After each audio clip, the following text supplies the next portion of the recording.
Mga dito nanghuli tayo ng ng African. Albs yan. Opa line natin yan na binibenta mga insan. Ito yung mga insan dito na uli na natin. Oo, aray yan. Sakit insan yung grabe. Kita yung uso ko dun ah. Na insan niya, lagyan na natin sa box para i-deliver natin kay tatay. Maya nandun na tayo sa meeting place natin para ibigay na natin kay tatay yung albs na binili niya.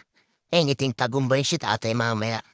Ito na guys, pupunta na tayo sa meetup place. Ito na guys, sa meetup place na tayo. Yan, si tatay, talagang ini-explain ko sa kanya na ano mabuti yung uwan yung hinin ka. Ondo ay si tatay, lain ng ngiti niya. Bura siya na uwain guys eh. O papa. So may palibre pa yan guys. O, lain ng ngiti talaga ni tatay. Talagang merry daw ang Christmas niya kasi nakabili daw siya ng abs sa atin eh. Ay no, sugid din na followers natin si tatay, mga kaibigan eh no.